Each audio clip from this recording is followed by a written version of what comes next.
Hello again and welcome back everybody to another edition of the Rural Report. I am your Rural 2IC and today we're going to continue our headlines coverage. I can't say daily anymore. It was tough over the weekend, to be honest with you. I sat down and thankfully it actually wasn't that busy of a weekend. There was a lot of stories we probably could have talked about, but they were developing. So I decided to wait on it until today and kind of let them play out.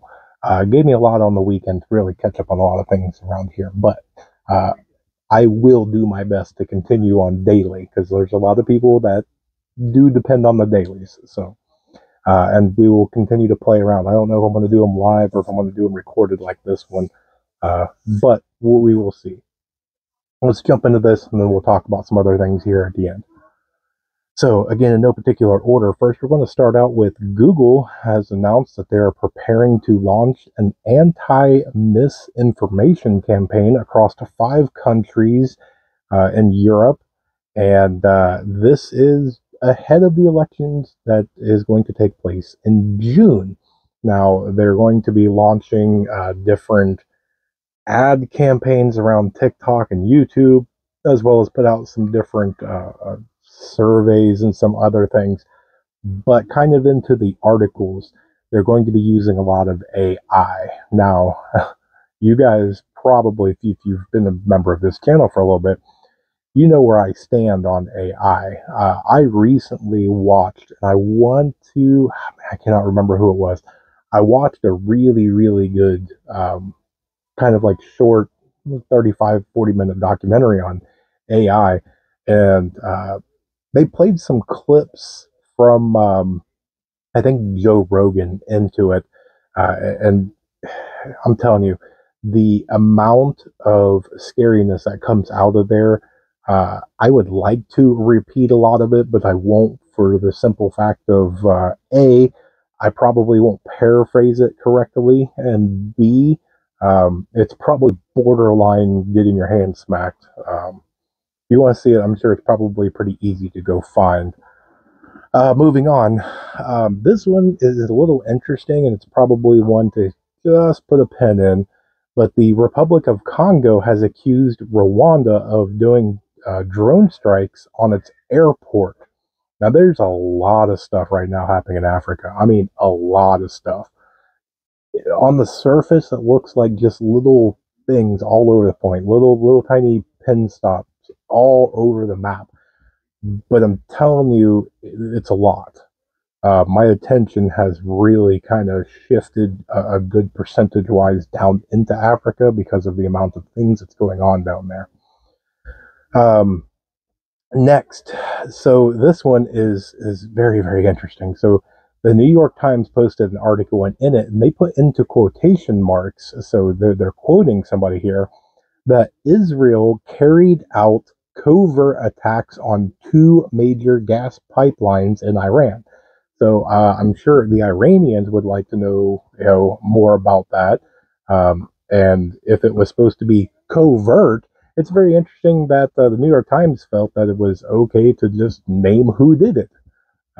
It's not very much of a surprise to say, that they were at least involved into it, but I'm sure Iran is not happy about that whatsoever, and I'm sure that they'll, even if it's not true, I'm sure that they'll use this as an excuse to do something about it.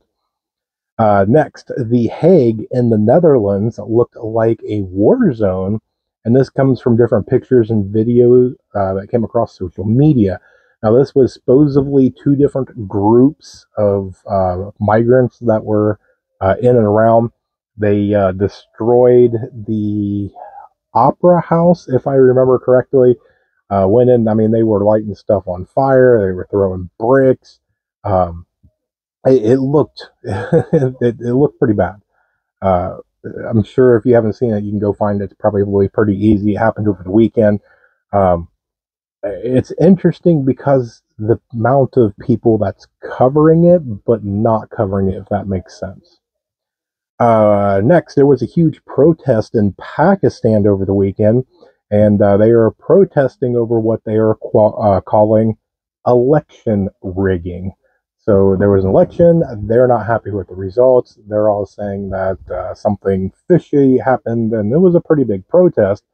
The interesting thing to do is the way that this was coordinated, because, as a side note, Pakistan has blocked the social media site X from the entire country. So they weren't using X to coordinate and talk amongst themselves. So uh, it's an interesting scene to sit there and watch this play out. Next, the leader of Denmark came out in a press conference and announced that they will be handing over all of their artillery to Ukraine. They're saying that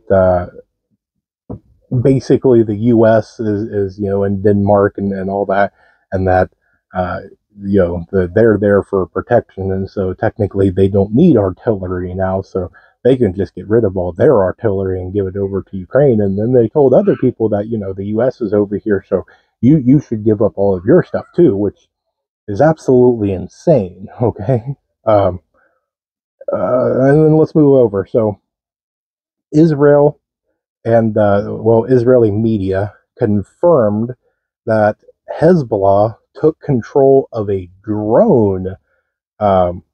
Now, the interesting part is that this was, I guess, close to the border with Lebanon, and it was only minutes after takeoff that they basically hacked in, took control of the drone, and flew it over and landed it, and they now have possession of it. So that's interesting. And Israel is the one that came out and broke the story and confirmed it. So, and then let's stick with Israel for a few minutes.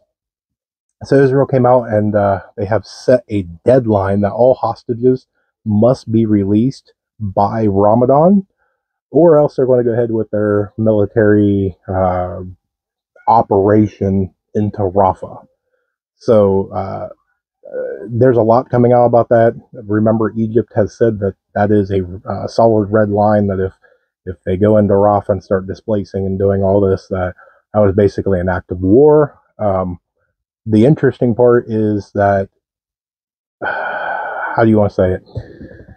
So Egypt has started setting up kind of like a little tent city, so to speak, and then they're putting up a pretty massive wall and putting a lot of military down there.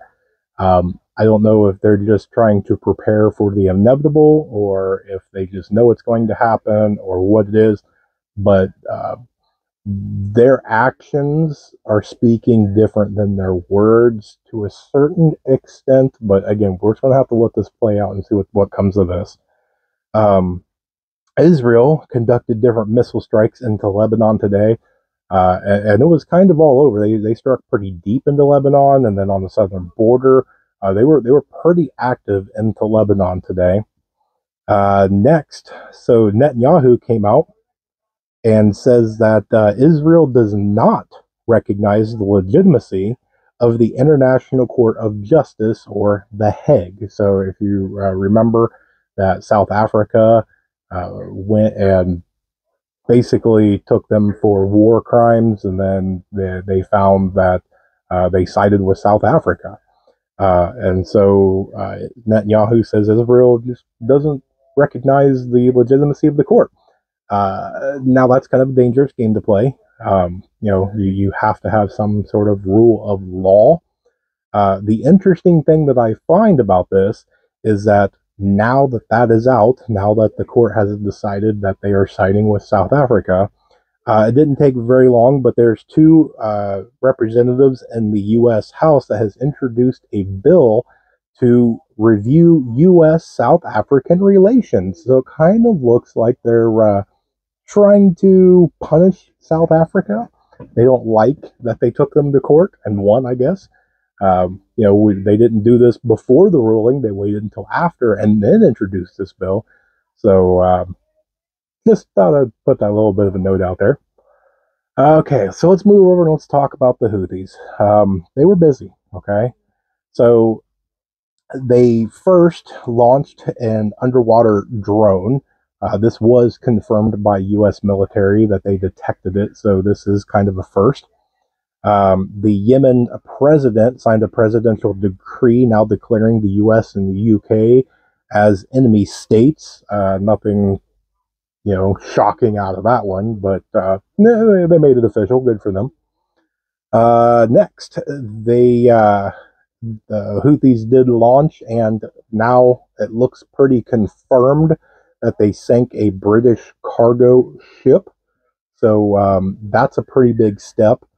Up until now, it's just been firing at and then sometimes hitting a ship, but nothing to this extent.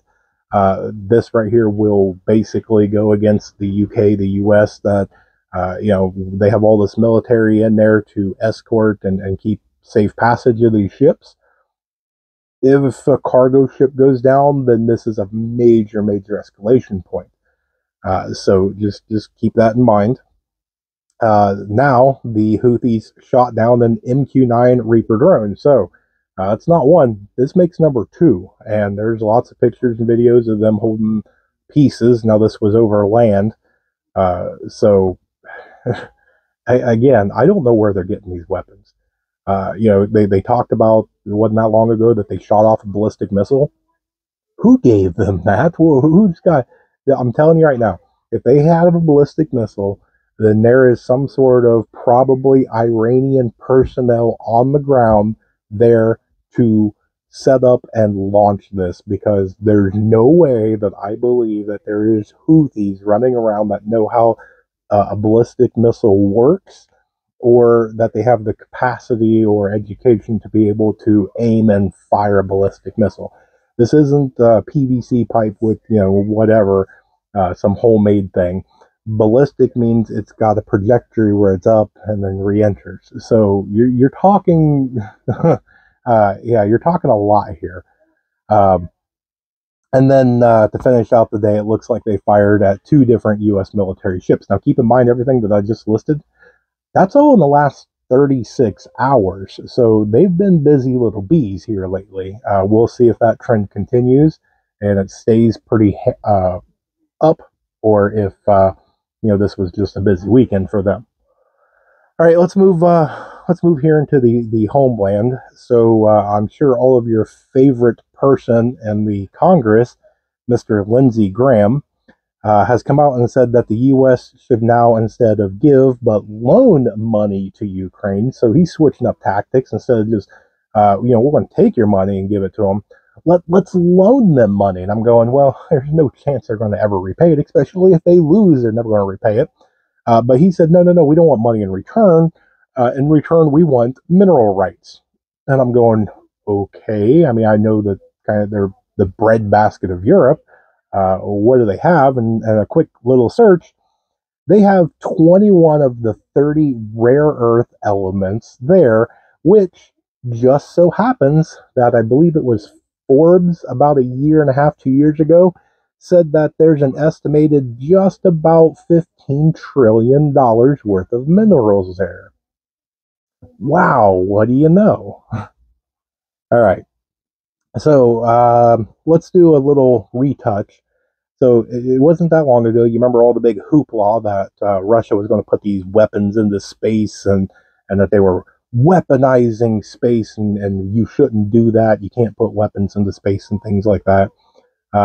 Well, on Saturday, the Pentagon announced that they launched 6 satellites, and they will be for military use of tracking hypersonic and ballistic missiles.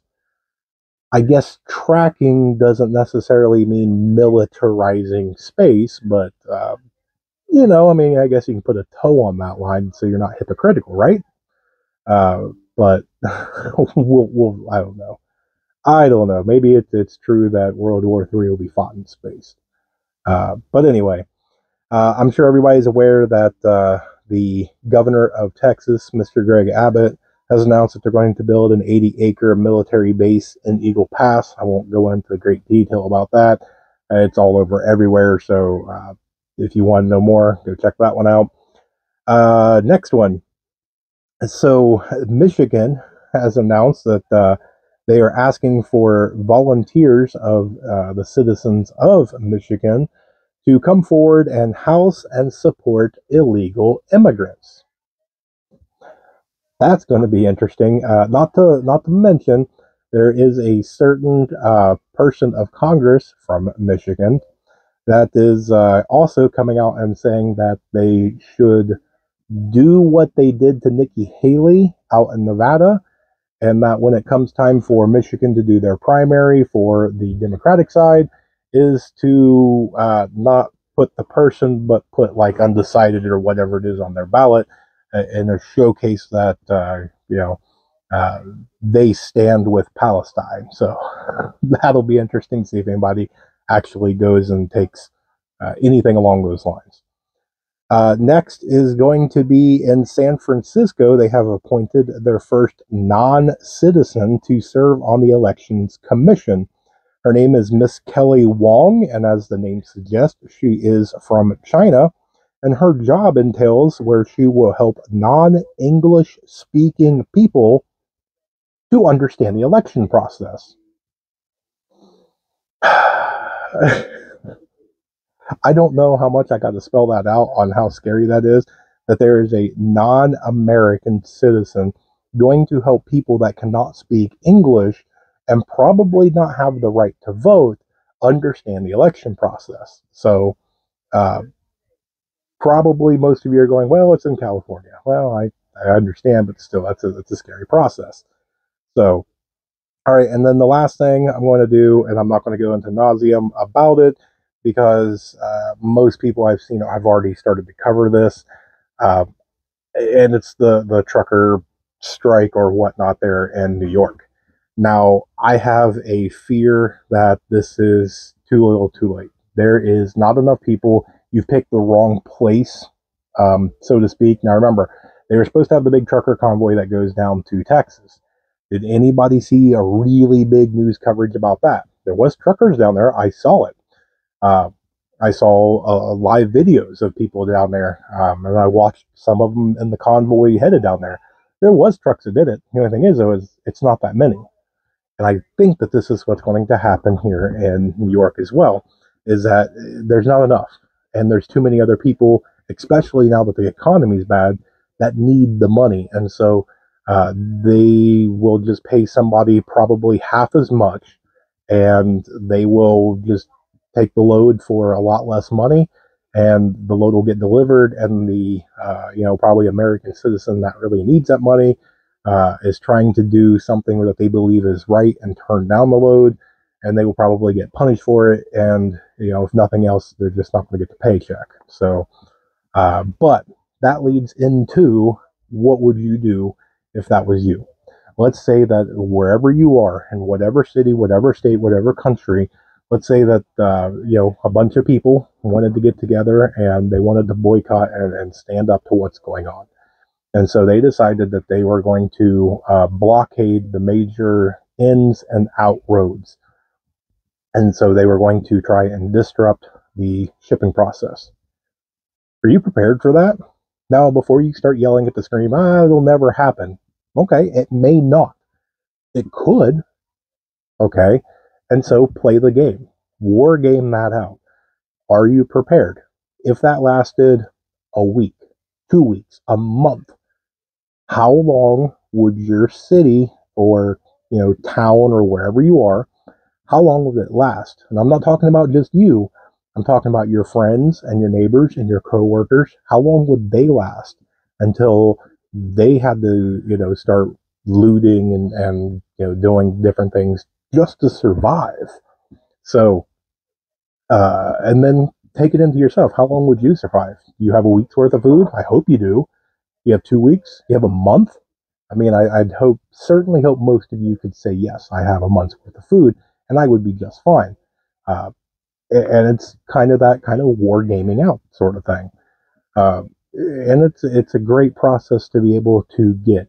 One of the things that I try and tell people, especially when they sit there and they say things like, I'm starting to get a little bit, well, I don't want to say depressed about it, but they get burnt out. Let's go with that.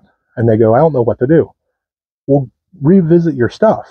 Go through your pantry, go through your bags, take your bug out bag and dump it out. We're getting ready to switch from winter into spring. So we need to go from winter to spring. You don't need all your winter gear. You need to start getting ready to substitute out to your spring gear. go through your pantry, check your dates, make sure everything's good. Maybe, a mouse got into something, maybe a can fell and you didn't notice it, and things like that. There's a bunch of things. Go through there and see what it is. Where's your holes? What do you need? Check your water supplies. It's time to rotate some of your water. Go through and start looking around. Okay, well, during the winter, I used, some of my propane. I need to go and restock some of my propane. It's kind of that tax season where some people are lucky enough to get some of the taxes back. Use that and invest in yourself. Remember, hard assets are probably some of the best investment that you can possibly do. Not a financial advisor, okay? All right. But hard assets, tangible things that you can hold into your hand. That's not a money marketing thing to where you're playing somebody else's game and it may go up or may go down. If you can physically hold something, then you own it and you have it. It's not a thing of you went out and you put some money over here and you got to hope that the company does something good for you to earn $20 in a year's time. This is, you took that same $20 and you went out and bought a couple extra cases of water. If you need it, that water is going to come in very, very handy. Something else happens, you may not see that $20 ever again. So I am a huge proponent into actually investing into yourself with actual hard in your hand assets. Look through everything. There's always something to go through. How's your bartering items? How's your items to do long-term food? Do you have your seeds and different things like that? Is it all squared away? Now, really quickly, I see that we're running over on time, which I apologize. If you did not see, the seed exchange has officially kicked off. I announced that on Saturday, I believe.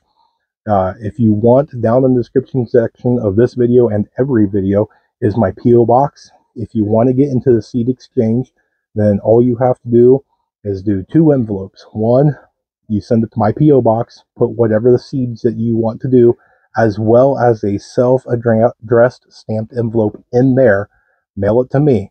After a week or so, I'm going to go check the P.O. box. I'm going to gather them all up. I'm going to make a list, and I will post the list. And then all you have to do is email me what you want in return. Now, again, please keep it fair. If you send in 10 packs of seeds, don't ask for 20, okay?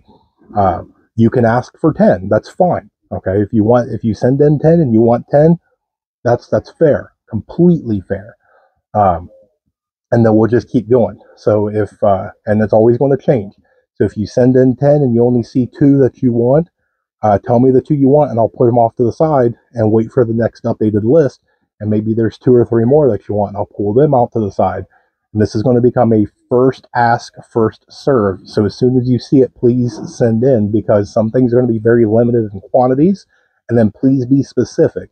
If you just say tomato, I don't have time to go through 50 different people and ask what type of tomato do you want.